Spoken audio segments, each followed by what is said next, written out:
जमीन हमने लिया है, जानबूझ के लिया है। और आज मैं कहना चाहता हूं कि अभी जिनके पास बची है आगे आने वाले दिनों में सरकारी जमीन सरकार के पास ही रहेगी, दूसरे के पास नहीं रहेगी। हम कोशिश कर रहे हैं, जमीन की उपलब्धता हमारी बढ़ रही है। कुछ लोगों ने कई पीढ़ियों के लिए जमीन रख ली थी और जमीन सरकारी रख ली थी, अब उनके कब्जे से बाहर हो गई, सरकार की जमीन सरकार के पास आ गई है। और मैं आज ये कहना चाहता हूं कि जो बड़ी जमीन है उसमें इंडस्ट्री लगेगी, जो छोटी जमीन है कश्मीर जम्मू के नौजवान उसमें खेलेंगे। और मैं जानता हूं ऐसे अनेक गरीब परिवार हैं, हमारे मुस्लिम भाई हैं कश्मीर के, अंतिम दौर में जब मौत हो जाती है तो उन्हें जगह नहीं मिलती है। वो जमीन हम ऐसे गरीब कश्मीरी भाइयों को भी देने वाले हैं अंतिम समय में जिन्हें दफन किया जा सके। कल या परसों किसी ने कहा कि लुल्लू ग्रुप जो है वो बैन कर दिया गया है। तो इस तरह के बिना सिर पैर की बात करने वालों की संख्या काफी है। क्योंकि मीडिया के मित्र हैं इसलिए मैं विशेष रूप से कहना चाहता हूं कि इस तरह के लोग जिनको हर चीज में निगेटिविटी ही दिखाई पड़ती है, वो जम्मू कश्मीर का भला नहीं कर सकते। एक समय था जब 200 दिन हड़ताल में बीतते थे, अब 200 दिन स्कूल और कॉलेज चलते हैं।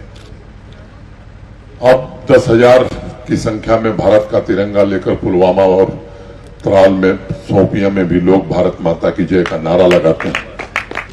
तो एक बड़ा बदलाव पिछले 3 वर्षों में हुआ।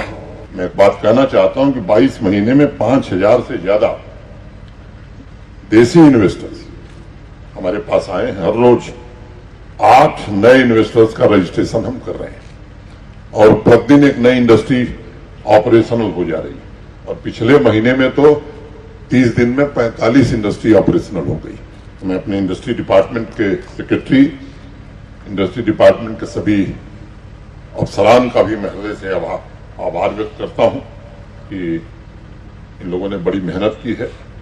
और जो नौजवान कई हमारे आए हैं वो भी काफी मेहनत कर रहे हैं। मैं उम्मीद करता हूं कि उद्यमशीलता जम्मू कश्मीर में आने वाले दिनों में और बढ़ेगी। अनेक रिफॉर्म पिछले 2 वर्षों में किए गए हैं, समय नहीं मैं आगे बोलूंगा उसमें, ये भूमि पूजन का समय है। एक भरोसा मैं आप सबको देना चाहता हूं कि देश के किसी राज्य में जो फैसले 10 दिन में होंगे जम्मू कश्मीर में 3 दिन में कराए जाएंगे। ये मैं एमआर ग्रुप को कहना चाहता हूं हम पूरी तरह से। और तेलंगाना के बाद जम्मू कश्मीर दूसरा राज्य है जहां वुमेन इंटरप्रेन्योर के लिए भी हमने इंडस्ट्रियल एस्टेट उधमपुर में बनाई है। लॉजिस्टिक्स के दृष्टि से भी हम कोशिश कर रहे हैं। जो इन्वेस्टर्स आए हैं उनसे मैं कहना चाहूंगा कि आइए जम्मू कश्मीर में निवेश करिए और यहां संभावनाएं बहुत हैं। उन संभावनाओं का जिक्र मैं आगे करूंगा, अगली बैठक में करूंगा। एमआर ग्रुप से मेरा एक निवेदन है, जो टाइमलाइन आपने दिखाई है, मुझे लगता है कि देश की संसद अगर 1.5 साल में बन सकती है, अमित जैन साहब, और आपसे बड़ा कंस्ट्रक्शन है, काफी बड़ा कंस्ट्रक्शन है, तो अब तकनीक जहां पहुंच गई है, मुझे लगता है कि उस समय सीमा को 1 साल आप घटाइए और ये हो सकता है। ये ऐसा नहीं है कि नहीं हो सकता, मैं कोई ऐसी बात नहीं कह रहा हूं। और दूसरी बात मैं ये कहना चाहता हूं कि आज तारीख है 19 मार्च, अप्रैल की तारीख भी बता के जाइए कि आईटी टावर का भूमि पूजन श्रीनगर और जम्मू का कब होगा। ये 2 बातें कह के मैं आपको बहुत शुभकामनाएं, आपके पूरे ग्रुप को, आपके पार्टनर को, और जो लोग बाहर से आए हैं इस आयोजन में उनका मैं हृदय से स्वागत करता हूं। और व्यापार की बेशुमार क्षमता बढ़ाने के लिए जितनी मेहनत करनी होगी जम्मू कश्मीर प्रशासन करेगा और पूरा प्रशासन हमारा पलक पावड़े बिछा करके आपका स्वागत करने के लिए तैयार है। हमने भी ये तय किया है कि इस दशक में जम्मू कश्मीर में हो रहे बदलाव जो माननीय प्रधानमंत्री जी ने चाहा है उसे जमीन पर उतार करके ही औद्योगिक क्रांति का नया जन्म जम्मू कश्मीर में हो, ये हम कोशिश करेंगे।